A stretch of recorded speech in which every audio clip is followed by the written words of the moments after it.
and welcome to this week's What's on Our Mind video. I am Lauren Purton and I look after marketing and events here at Open5th, and I'm joined today by Stephen Wraith, our head of IT. One of the critical aspects of open source software is that it is freely available. You can download the Koha software right now, configure it, and start using it yourself. There are no license fees and you're not locked into any vendor, which rather begs the question, where does a company like Open5th come into it?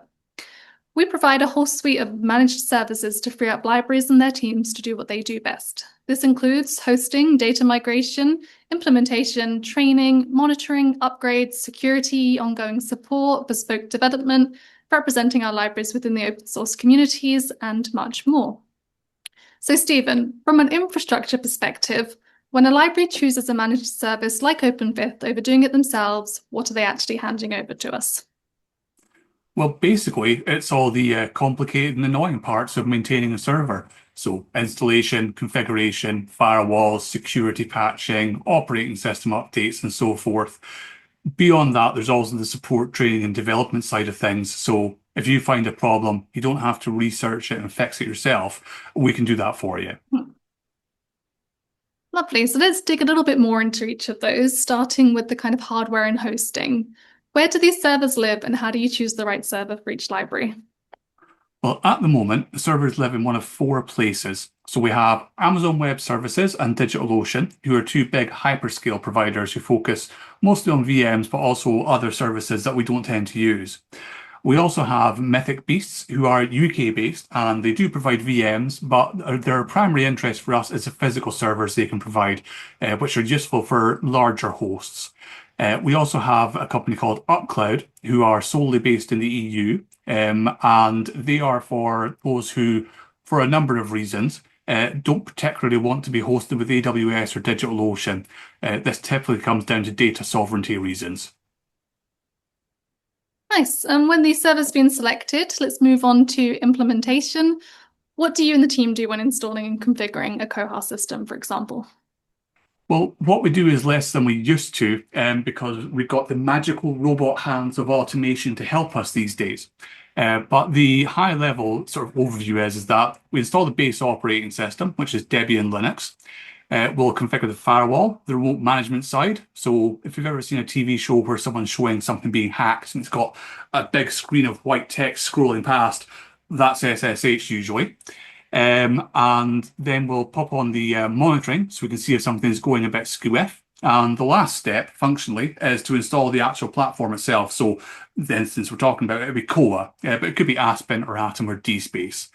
At that stage, we take the working server, but that has no configuration or data on it. We hand it off to the projects team, and they'll then tune it to the client's preferences and needs because they're better at it than we are. Because most of them, for example, have actually worked in the library for a start. I used to work in telecoms, which is useful from a technical perspective for the server side, but not so good for circulation rules.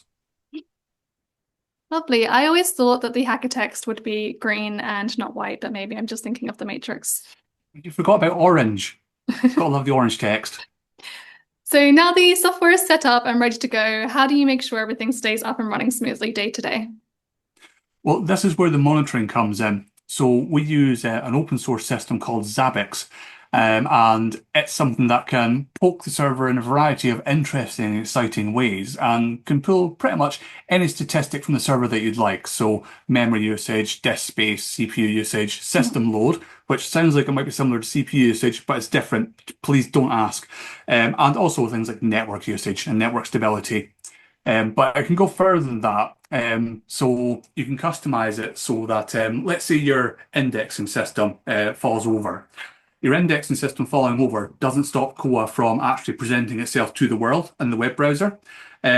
So if we were just testing to see if the website was available, that wouldn't help at all.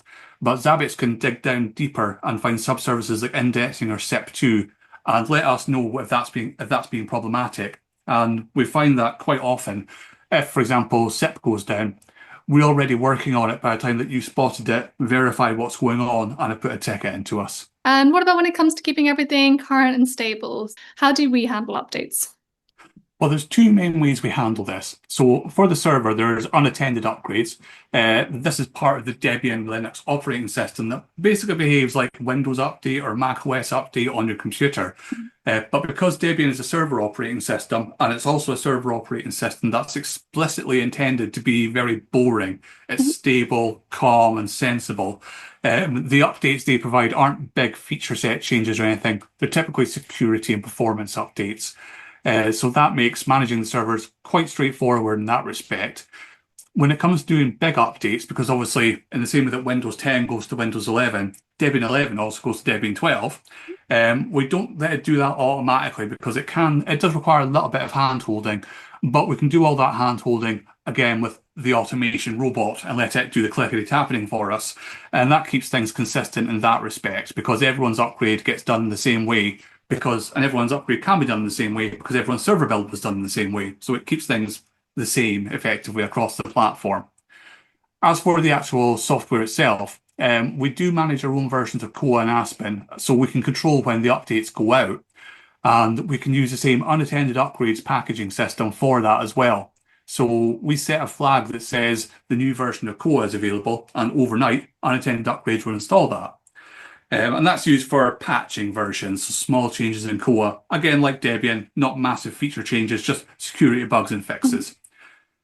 For the bigger Koa and Aspen updates, like going from Koa 23.11 to 24.11, or in Aspen going from 25Q3 to 26Q1. Again, we use automation for that and let the robot do it without us being distracted. So the idea is that if you're going through a major upgrade, if you get interrupted by somebody knocking at the door or something like that, then that can cause problems. If we let the robot do it, then it's consistent and it doesn't potentially have any Yeah. problems. It takes the potential human error out of the situation. Nice. And I mentioned at the beginning that with open source software, users aren't logged into a vendor. So what happens from an infrastructure perspective if a library does decide to depart from us? Well, when it comes to decommissioning and disposal of servers and the data, we have a process in place for that, which involves arranging for the export of data if required or requested. And then we arrange for when the server will be turned off and when the server itself will be deleted or destroyed. And also when we remove your details from our other systems in line with ISO 27001 policies and with GDPR. As far as we're concerned, as much as we may help you manage how you use your data, it is still your data and you still own it. We do regularly see clients come to us and state that they're being charged for data export or other end of life services.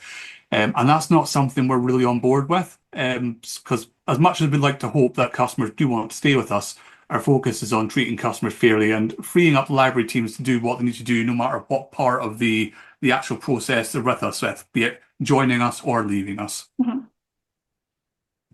Thank you so much, Stephen. It's so interesting to hear about all of the essential work that you and the team do, especially as otherwise it's so often unseen outside of upgrade time. I think that's all from us today. I will pop an email address on the screen if anybody does have questions. Do feel free to reach out to us. Otherwise, thank you very much. Thank you all very much.